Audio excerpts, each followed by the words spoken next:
Mulut hang ni memang busuk dengan kurajak sangat lah. Kau ni. Sekejap. Sekejap. Laundry dia ni. Jangan bagi satu bidang agak. Aduh, kau ni. Aduh, kau ni buta ke? Kau tahu tak begitu panas sampai melecur tengah aku. Cik, saya minta maaf, cik. Saya tersadung tadi kat sana. Saya minta maaf sangat. Maaf, cik. Saya betul-betul tak sengaja. Kau tengok baju aku ni dah kotor. Aku nak kau ganti balik baju aku ni. Baju aku ni mahal tau. Maaf, cik. Saya betul-betul tak sengaja. Lagipun, baju cik mahal. Saya tak mampu, cik. Siapa apa ni? Ada apa-apa masalah kah?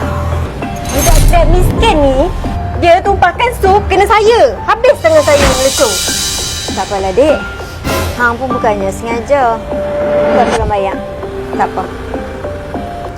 Nah, dek, ambil 300 ni. Pergi beli baju baru awak ni dengan ubat sekali. Nah, ambil. Kau asal baik sangat? Aku tak nak duit kau. Yang kena bayar ni budak miskin ni. Baju aku ni mahal, aku tak kira. Aku nak juga kau bayar.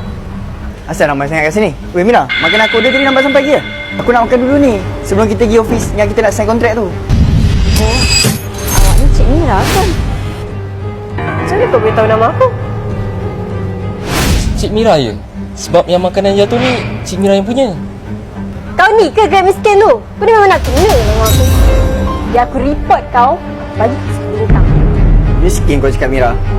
Hei, budak Grab sekarang memang pakai jam mahal ke? Gaji kau ni sikit je. Ke kau ada juada? Mulut hang ni memang busuk dengan kurajak sangat lah. Kau ni. Sudah.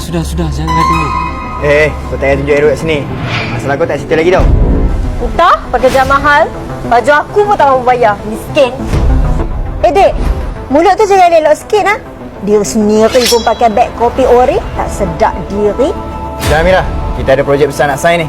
Layan orang, jom.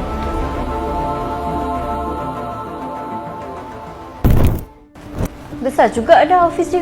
Tu, lain macam orang adik. Best kan? Betul.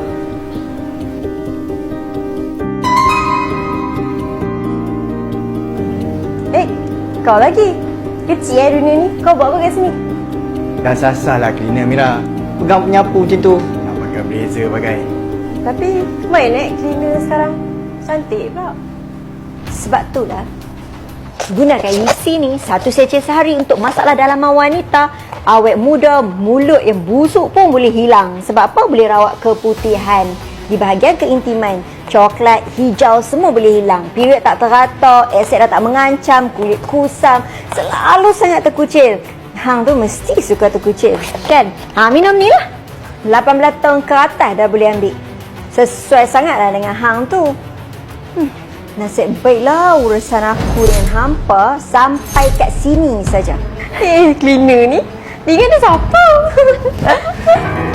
Aku kat sini yang akan menentukan sama ada nak buat kerja sama dengan hampa ataupun tak.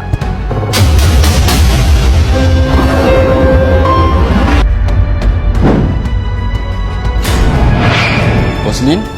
Cik Am, mari kita bekerjasama untuk projek ni.